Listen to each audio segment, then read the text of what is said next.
fact, Adam's so excited about this all that on the honeymoon he writes a poem. Yeah, a poem. You know the poem in Hebrew is bone of my bone and flesh of my flesh.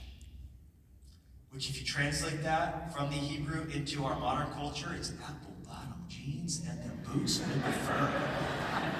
He's excited about it.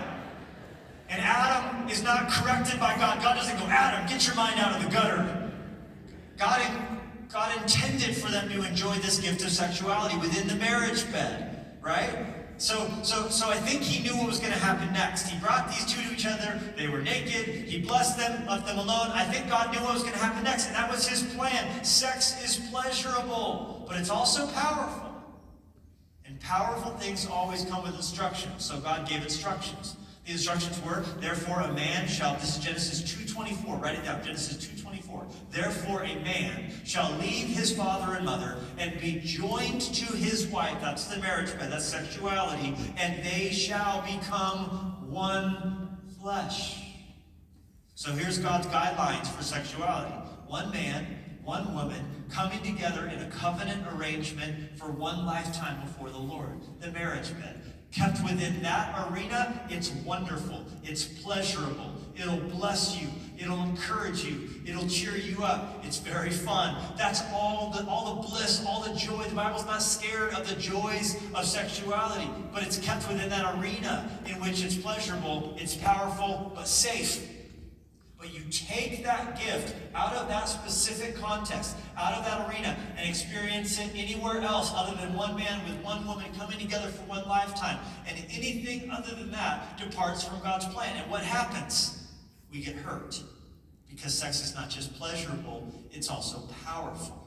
Now, I know this is the part of the sermon where people start getting offended. Oh, well, God just wants to tell us what to do, and God just wants to kill our fun, and God just wants... Hold on a second here. God's mean and bad because he invented something and had the audacity to tell us how to use what he invented?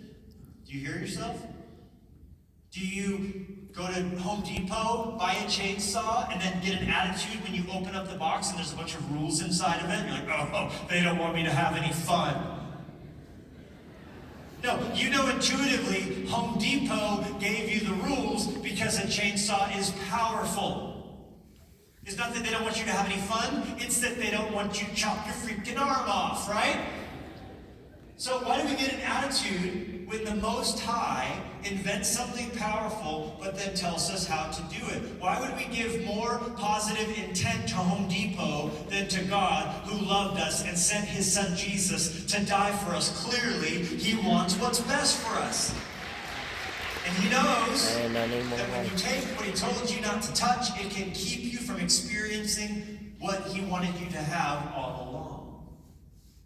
The title of this sermon, by the way, do you like to take notes in church? You should, because then you can remember things later, especially if you're ADD like me, squirrel. You need that to kind of guide you. Write down at the top of this paper, the problem with pineapples. That's the title of the sermon. The problem with pineapples. The problem with pineapples is this. And I've got a beautiful pineapple here. Look at that. I'm not going to get any applause for the pineapple because this is a beautiful, delicious golden pineapple. Now, you didn't go crazy. That's because you've seen one of these before. Anybody ever seen a pineapple before in your life, right? Yeah, right. A few of us have. Okay, I'm actually disturbed that there was so few hands raised. They don't have pineapples in Tennessee. What's going on here? Anybody else seen a pineapple? Anybody? Okay, well, guess what? The first time a pineapple ever was seen by European eyes was 1492 when Columbus came back from sailing the ocean. He brought a pineapple with him. There had never been a pineapple in Europe up until that point. So no one knew what to